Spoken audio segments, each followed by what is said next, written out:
Welcome to അബീക talks and music ചാനലിലേക്ക് ഏവർക്കും സ്വാഗതം. ഞാൻ നിങ്ങളുടെ സ്വന്തം ജിൻസി. മൊബൈൽ ഫോൺ ബ്രെയിൻ ക്യാൻസറിന് കാരണമാകുന്നുവോ? ലോകാരോഗ്യ സംഘടനയ്ക്ക് ഉത്തരമുണ്ട്. മൊബൈൽ ഫോൺ ഉപയോഗം ശരീരത്തിന് കേടാണെന്നും അതിൽ നിന്നുള്ള റേഡിയേഷൻ ബ്രെയിൻ ക്യാൻസർ ഉണ്ടാകുമെന്നും ഏറെക്കാലമായി നാം പറഞ്ഞു കേൾക്കുന്നുണ്ട്. വ്യക്തമായ സ്ഥിരീകരണമൊന്നും ഉണ്ടായിട്ടില്ലെങ്കിലും ക്യാൻസറിനെ ഭയന്ന് പലരും മൊബൈൽ ഫോൺ ഉപയോഗം കുറച്ചു. എന്നാൽ ഇപ്പോൾ ഇക്കാര്യത്തിൽ ഒരു സ്ഥിരീകരണം ഉണ്ടായിരിക്കുകയാണ്. ലോകാരോഗ്യ സംഘടന അവലോകനം ചെയ്യുകയും കമ്മീഷൻ ചെയ്യുകയും ചെയ്ത ഒരു പഠനത്തിൽ മൊബൈൽ ഫോൺ ക്യാൻസർ ഉണ്ടാക്കുമോ എന്ന ചോദ്യത്തിന് ഉത്തരവുമുണ്ട്. മൊബൈൽ ഫോണുകളിൽ നിന്നുള്ള റേഡിയേഷൻ തരംഗങ്ങൾ ഉണ്ടാക്കുന്ന ആരോഗ്യ പ്രശ്നങ്ങളെ കുറിച്ച് നടത്തിയ സമഗ്രമായ പഠനത്തിൽ മൊബൈൽ ഫോണുകളും ബ്രെയിൻ ക്യാൻസറും തമ്മിൽ ബന്ധമില്ലെന്നാണ് കണ്ടെത്തിയത്. ഭയത്തിന് കാരണം: ഫോൺ ചെയ്യുമ്പോൾ നമ്മൾ മൊബൈൽ ഫോണുകൾ തലയോട് ചേർത്താണ് പിടിക്കാറ്.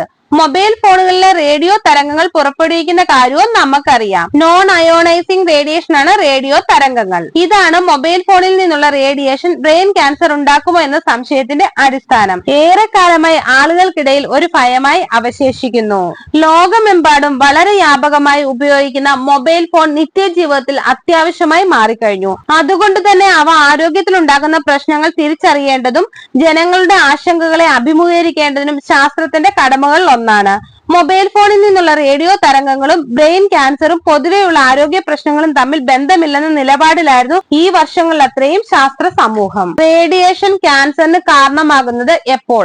ശാസ്ത്ര ലോകത്ത് പൊതുവെയുള്ള അഭിപ്രായത്തിന് വിരുദ്ധമായി ആരോഗ്യത്തിൽ മൊബൈൽ ഫോണിന്റെ ദോഷവശങ്ങൾ ചൂണ്ടിക്കാട്ടി ചിലപ്പോഴെല്ലാം ചില ഗവേഷണ റിപ്പോർട്ടുകൾ പുറത്തു വരാറുണ്ട്. 2011 international agency for research on cancer മനുഷ്യരിൽ റേഡിയോ തരംഗങ്ങൾ ക്യാൻസറിന് കാരണമാകുന്നു എന്ന് പട്ടികപ്പെടുത്തിയിരുന്നു.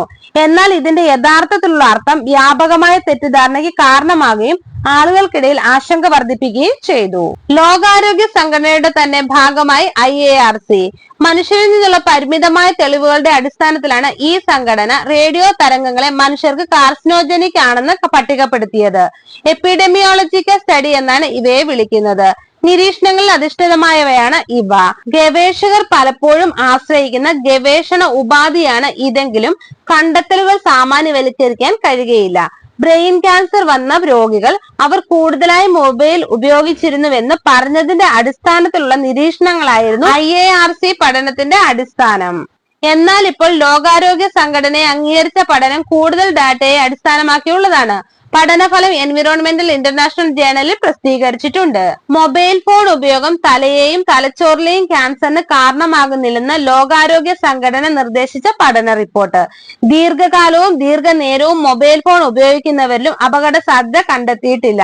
1994 മുതൽ 2022 വരെ വിവിധയിടങ്ങളിൽ നടത്തിയ 63 പഠനങ്ങൾ വിശകലനം ചെയ്തിട്ടുള്ളതാണ് റിപ്പോർട്ട്. 10 രാജ്യങ്ങളിൽ നിന്നുള്ള 11 വിദഗ്ധരാണ് പഠനം വിശകലനം ചെയ്തത്. മൊബൈൽ ഫോൺ ആരോഗ്യ പ്രശ്നങ്ങൾക്ക് വഴിയൊരുക്കുമോ എന്ന വിഷയത്തിൽ ലോകത്ത് നടന്ന ഏറ്റവും വലിയ സമഗ്ര പഠനമാണ് ഇത്.